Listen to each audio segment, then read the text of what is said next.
ஓசூர் நெடுஞ்சாலையை மறித்து வட இந்தியர்கள் ஆர்ப்பாட்டம். இன்று காலை திடீரென சுமார் 500க்கும் மேற்பட்ட வட இந்தியர்கள் ஓசூர் தேன்கனிக்கோட்டை மாநில நெடுஞ்சாலை எண் 17 மறித்து ஆர்ப்பாட்டத்தில் ஈடுபட்டதால் அப்பகுதியில் கடும் போக்குவரத்து நெரிசல் ஏற்பட்டது. மேலும் அப்பகுதி மக்களிடையே அதிர்ச்சியையும் ஏற்படுத்தியது. ஓசூரை அடுத்த தேன்கனிக்கோட்டை அருகே பீச்செட்டிப்பள்ளி என்ற ஊரில் ஸ்பார்க் மிண்டா என்ற தொழிற்சாலை இயங்கி வருகிறது.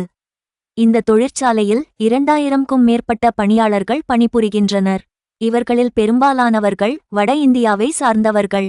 குறிப்பாக மிண்டா குழும நிறுவனங்கள் தென்னிந்தியர்களை, அதிலும் குறிப்பாக தமிழ்நாட்டைச் சேர்ந்தவர்களை பணியமர்த்த விரும்புவது இல்லை என பகுதி மக்கள் பலர் தெரிவிக்கின்றனர். இந்நிறுவனங்களில் பெரும்பாலும் சத்தீஸ்கர், பீகார், ஒரிசா உள்ளிட்ட மாநிலங்களை சேர்ந்தவர்கள் பணிபுரிவதாக கூறப்படுகிறது. கடந்த நாள் இந்நிறுவனத்தில் பணிபுரியும் 3 இளம் பெண்களை பெங்களூரை சேர்ந்த கார் ஒன்று பின்புறமாக வேகமாக மோதிவிட்டு நிற்காமல் சென்றதில் 2 பெண்கள் பலியானார்கள்.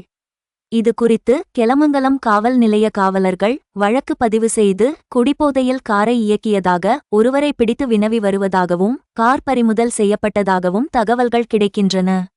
இதற்கிடையே இன்று காலை அந்நிறுவனத்தில் பணிபுரியும் ஊழியர்கள் மாநில நெடுஞ்சாலையில் வேகத்தடை அமைக்க வேண்டும், தொழிலாளர்களுக்கு முறையான பாதுகாப்பு வழங்க வேண்டும், தொழிற்சாலை சார்பில் சிசிடிவி கேமராக்கள் பொருத்த வேண்டும் உள்ளிட்ட கோரிக்கைகளை முன்வைத்து சாலை மறியலில் ஈடுபட்டனர். இதைத் தொடர்ந்து கெலமங்கலம் காவல் நிலைய காவல்துறையினர் விரைந்து வந்து மறியலில் ஈடுபட்டவர்களிடம் அமைதி பேச்சுவார்த்தை நடத்தினர். துறையினர் வழங்கிய உறுதிமொழியை ஏற்ற போராட்டக்காரர்கள் மறியலை கைவிட்டு கலைந்து சென்றனர்.